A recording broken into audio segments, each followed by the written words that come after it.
لیکن امکان ہے کہ وہ اس کے لیے بھی شکر گزار تھے۔ لوکا کے بیان کو جاری رکھتے ہوئے ہمیں مزید ثبوت ملتا ہے کہ یسوع سردیوں میں پیدا نہیں ہوا تھا۔ آیت 8 میں ہمیں بتاتی ہے کہ اب اسی ملک میں چرواہے کھیتوں میں رہتے تھے اور رات کو اپنے ریوڑ کی نگرانی کرتے تھے۔ اسی طرح اس سے یہ بھی ظاہر ہوتا ہے کہ یہ واقعات سردیوں میں نہیں ہوئے تھے۔ چرواہوں کا عام رواج تھا کہ وہ اپنے ریوڑ کی نگرانی اپریل سے اکتوبر تک کھلے میدانوں میں کرتے تھے، لیکن سرد اور گیلے سردیوں کے مہینوں میں وہ اپنے ریوڑ کو گھر واپس لے جاتے تھے اور انہیں پناہ دیتے تھے۔ انٹرپریٹر کی کمنٹری والیوم 1 یہ کہتی ہے، یہ حوالہ 25 دسمبر کی ہونے والی پیدائش کے خلاف ہے کیونکہ موسم نے اجازت نہیں دی۔ سردیوں میں چرواہے رات کے وقت میدانوں میں نہیں ہوتے اور میدانوں میں اپنے ریوڑ کی نگرانی نہیں کرتی۔ ایڈم کلارک کی تفسیر بیان کرتی ہے کہ چونکہ یہ چرواہے ابھی تک اپنے بھیڑ بکریوں غلے کے ساتھ میدانوں میں تھے، انہیں گھر نہیں لائے تھے، اس لیے یہ ایک مفروضہ ہے کہ ابھی سرد موسم شروع نہیں ہوا تھا، اور اگر ہم اس کے مطابق دیکھیں تو پھر یسوع مسیح کی پیدائش 25 دسمبر میں نہیں ہوئی ہوگی، جب کوئی بھیڑ بکریوں کو میدان میں نہیں رکھتا، اور نہ ہی ستمبر کے زیادہ بعد یسوع مسیح کی پیدائش ممکن ہے، کیونکہ بھیڑیں ابھی بھی زمین پر میدانوں اور کھیتوں میں تھیں۔ کھیتوں میں رات کو ریوڑ کا کھانا کھلانا ایک تاریخی حقیقت ہے جو ہمیں اس متنازع نقطے پر کافی اور روشنی ڈالتا نظر آتا ہے۔ ایک بار پھر لوکا کی انجیل میں شواہد ستمبر کے آخر میں پیدائش کی طرف اشارہ کرتے ہیں۔ چرواہے یسوع مسیح سے ملنے آتے ہیں۔ پیدائش کی تفصیلات کا مزید انجیل مقدس میں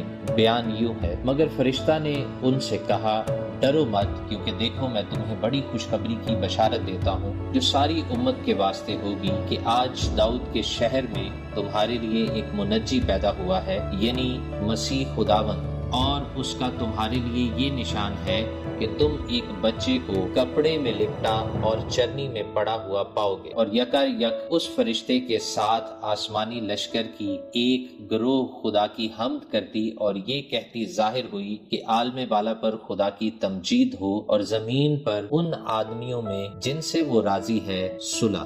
جب فرشتے ان کے پاس سے آسمان پر چلے گئے تو ایسا ہوا کہ چرواہوں نے آپس میں کہا کہ آؤ بیت لحم تک چلیں اور یہ بات جو ہوئی ہے جس کی خداوند نے ہم کو خبر دی دیکھیں۔ پس انہوں نے جلدی سے جا کر مریم اور یوسف کو دیکھا اور اس بچہ کو چرنی میں پڑا پایا، اور انہیں دیکھ کر وہ بات جو اس لڑکے کے حق میں ان سے کہی گئی تھی مشہور کی۔ ہم دیکھ سکتے ہیں کہ چرنی میں یسوع کو دیکھنے کے لیے صرف چرواہے وقت پر پہنچے، نجومی دانشمند جیسا کہ ہم دیکھیں گے بعد میں آئے۔ جب 8 دن پورے ہوئے اور اس کے ختنہ کا وقت آیا تو اس کا نام یسوع رکھا گیا، جو فرشتہ نے اس کے رحم میں پڑنے سے پہلے رکھا تھا۔ پھر جب موسیٰ کی شریعت کے موافق ان کے پاک ہونے کے دن پورے ہو گئے تو وہ اس کو یروشلم میں لائے تاکہ خداوند کے آگے حاضر کریں، جیسا کہ خداوند کی شریعت میں لکھا ہے کہ ہر ایک پہلوٹا خداوند کے لیے مقدس ٹھہرے گا، اور خداوند کی شریعت کے اس قول کے موافق قربانی کریں کہ قمریوں کا ایک جوڑا یا کبوتر کے 2 بچے لاؤ۔ اسے پہلوٹے کو چھڑانا یا پاک ٹھہرانا کہا جاتا تھا۔ احبار 12 باب کی 2 سے 3 آیت میں اس کا ذکر ملتا ہے، اور احبار میں ہمیں بتایا جاتا ہے کہ یہ تقریب بیٹی کی پیدائش کے 40 دن بعد ہوتی تھی، لہٰذا اگر مسیح ستمبر کے آخر میں پیدا ہوا تھا تو اب نومبر کے وسط کا وقت تھا۔ اور جب یسوع ہیرودیس بادشاہ کے زمانہ میں یہودیہ کے بیت لحم میں پیدا ہوا تو دیکھو کئی مجوسی پورب سے یروشلم میں یہ کہتے ہوئے آئے کہ یہودیوں کا بادشاہ جو پیدا ہوا ہے وہ کہاں ہے، کیونکہ پورب میں اس کا ستارہ دیکھ کر ہم اسے سجدہ کرنے آئے ہیں۔ یہ سن کر ہیرودیس بادشاہ اور اس کے ساتھ یروشلم کے سب لوگ گھبرا گئے۔ اس خبر نے ہیرودیس کو کیوں پریشان کیا؟ دیگر تاریخی بیانات ہیرودیس کے معزول ہونے کے بارے میں بے حسی کی تصدیق کرتے ہیں۔ یہ خبر کہ یہودیوں کا نیا بادشاہ پیدا ہوا ہے، اس سے ہیرودیس کے عہدے کو خطرہ لاحق ہو گیا۔ ہیرودیس واضح طور پر مسیح سے متعلق روایات اور پیش گوئیوں سے واقف تھا، اور اس نے قوم کے سب سردار کاہنوں اور فقیہوں کو جمع کر کے ان سے پوچھا کہ مسیح کی پیدائش کہاں ہونی چاہیے۔ انہوں نے اس سے کہا یہودیہ کے بیت لحم میں، کیونکہ نبی کی معرفت یوں لکھا گیا ہے۔ بادشاہ ہیرودیس نے احتیاط سے اپنے قاتلانہ ارادوں کو چھپایا۔ اس پر ہیرودیس نے مجوسیوں کو چپکے سے بلا کر ان سے تحقیق کی کہ وہ ستارہ کس وقت دکھائی دیا تھا، اور یہ کہہ کر انہیں بیت لحم کو بھیجا کہ جا کر اس بچے کی بابت ٹھیک ٹھیک دریافت کرو اور جب وہ ملے تو مجھے خبر دو تاکہ میں بھی آ کر اسے سجدہ کروں۔ غور کریں کہ اب ہیرودیس نے یسوع کو ایک بچے کے طور پر نہیں بلکہ اس نے محسوس کیا کہ دانشمندوں کو ان کے سفر میں کتنا وقت لگا ہوگا۔ ممکنہ طور پر پارتھیا یا بابل کے آس پاس کے علاقے سے، جہاں صدیوں پہلے اسرائیلیوں اور یہودیوں کو جلا وطن کیا گیا تھا، ہیرودیس کو معلوم تھا کہ ستارہ کب سے نمودار ہوا تھا اور وہ ایک نوزائیدہ بچے کی تلاش میں نہیں تھا بلکہ ایک لڑکا جس کی عمر اب کافی زیادہ تھی اور اس کے عہدے کے لیے کسی بھی خطرے کو دور کرنے کے لیے۔ جب ہیرودیس نے دیکھا کہ مجوسیوں نے میرے ساتھ ہنسی کی تو نہایت غصے ہوا اور آدمی بھیج کر بیت لحم اور اس کی سب سرحدوں کے اندر کے ان سب لڑکوں کو قتل کروا دیا جو 2 برس کے یا اس سے چھوٹے تھے، اس وقت کے حساب سے جو اس نے مجوسیوں سے تحقیق کی تھی۔ ہیرودیس نے اپنے تخت کی حفاظت میں اپنے تمام اڈوں کا احاطہ کرتے ہوئے ان 2 سال اور اس سے کم عمر کے لڑکوں کو قتل کرنے کا حکم دیا۔ یہ عام پیدائش کا منظر نہیں تھا، مجوسیوں کو معجزانہ طور پر بچے یسوع تک پہنچنے کی رہنمائی ملی۔ وہ بادشاہ کی بات سن کر روانہ ہوئے اور دیکھو جو ستارہ انہوں نے پورب میں دیکھا تھا وہ ان کے آگے آگے چلا یہاں تک کہ اس جگہ کے اوپر جا کر ٹھہر گیا جہاں وہ بچہ تھا۔ وہ ستارے کو دیکھ کر نہایت خوش ہوئے اور اس گھر میں پہنچ کر بچے کو اس کی ماں مریم کے پاس دیکھا اور اس کے آگے گر کر سجدہ کیا اور اپنے ڈبے کھول کر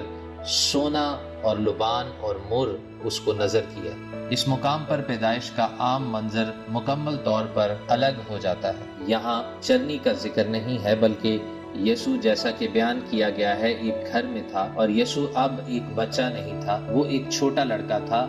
دانا آدمی یعنی نجومی ظاہر ہے کہ چرواہوں کے کافی عرصہ بعد یسوع مسیح سے ملنے گئے، شاید 1 سال یا اس سے زیادہ کے بعد۔ چرنی کی عام منظر کشی میں 3 مجوسی یا عقل مند شامل ہیں، تاہم بائبل میں کہیں نہیں بتایا گیا کہ وہاں کتنے مجوسی تھے۔ تاہم یہ بیان ہے کہ انہوں نے اسے 3 قسم کے تحفے پیش کیے، سونا، لبان اور مر۔ یہ 3 خاص تحفے کیوں؟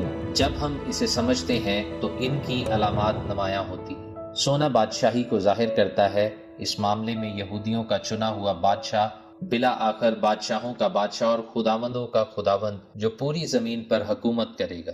لبان ایک ایسا بخور تھا جو کہانت اور ہیکل کی قربانیوں کے ساتھ گہرا تعلق رکھتا تھا، جو اس حقیقت کو پیش کرتا ہے کہ یسوع مسیح ہمارے اعلیٰ کاہن کے طور پر خدمت کرے گا اور تمام بنی و انسان کے گناہوں کا کفارہ ادا کرنے کے لیے اپنے آپ کو کامل قربانی کے طور پر دے گا۔ مر ایک سنجیدہ علامت تھی جو یسوع مسیح کی موت کو ظاہر کرتی ہے۔ اس کی بجائے ہمیں خداوند کے مقدس دن کیوں منانے چاہیے؟ متی اور لوکا نے یسوع مسیح کی پیدائش کی سچی کہانی اور اس کے واقعہ ہونے کا عمومی وقت ظاہر کیا۔ یوحنا بپتسمہ دینے والا موسم بہار میں پیدا ہوا تھا، یسوع 6 ماہ بعد پیدا ہوا، شاید ستمبر کے آخر میں، ممکنہ طور پر اکتوبر کے شروع میں۔ چرواہے فوراً تشریف لائے اور نجومی، ان کی تعداد نامعلوم ہے، بہت بعد میں پہنچے۔ یہ افسوسناک ہے کہ سچائی کو انسانی روایات نے اس قدر بری طرح کچل دیا ہے۔ یہ بھی افسوسناک ہے کہ لوگ بائبل کی واضح ہدایات کو نظر انداز کرتے ہیں اور اپنی ایجاد کرتے ہیں، خود سے روایات بناتے ہیں۔ یسوع نے خود اپنے زمانہ کے مذہبی رہنماؤں کی مذمت کی جو ایسا کرتے تھے۔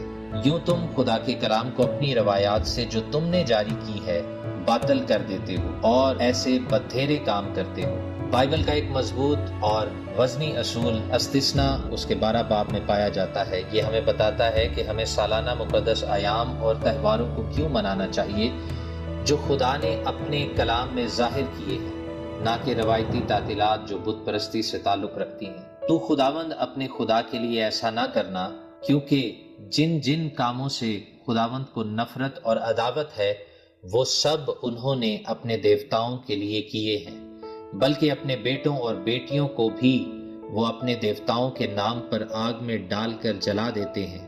جس جس بات کا میں حکم کرتا ہوں تم احتیاط کر کے اس پر عمل کرنا، اور تو اس میں سے نہ تو کچھ بڑھانا اور نہ اس میں سے کچھ گھٹانا۔ کیا آپ نے کبھی یہ سوچا ہے کہ اگرچہ انجیل کے 2 مصنفین مسیح کی پیدائش کے ارد گرد کے حالات کو بیان کرتے ہیں، باقی 2 واقعات کا احاطہ بھی نہیں کرتے، ان میں سے کوئی بھی تاریخ نہیں بتاتا؟ کیا اس نے آپ کو حیران نہیں کیا کہ بائبل میں کبھی بھی کرسمس کا ذکر نہیں کیا گیا، اور یہ کہ بائبل کے مصنفین میں سے کوئی بھی اس پیدائش کی یاد منانے کے بارے میں کچھ نہیں کہتا؟ تاہم ہمیں اپنی طرف سے یسوع مسیح کی قربانی اور موت کی یاد منانے کے لیے واضح احکامات ملتے ہیں۔ بائبل کے دیگر تہواروں کا مشاہدہ کرنے کے احکامات بھی ملتے ہیں، وہی تہوار یسوع اور نئے عہد نامہ کے چرچ نے منائے تھے۔ کیا ابھی بھی وقت نہیں کہ آپ بائبل میں دیکھیں کہ خدا کا کلام ان کے بارے میں کیا کہتا ہے؟ اگر آپ نے اس ویڈیو کا پہلا حصہ نہیں دیکھا تو ضرور دیکھیں، اپنی رائے کمنٹس میں شیئر کریں، ویڈیو کو لائک کریں، چینل کو سبسکرائب کریں۔ خدا آپ کو برکت دے۔ ہم آپ سے پھر ملیں گے پارٹ 3 میں۔ شکریہ۔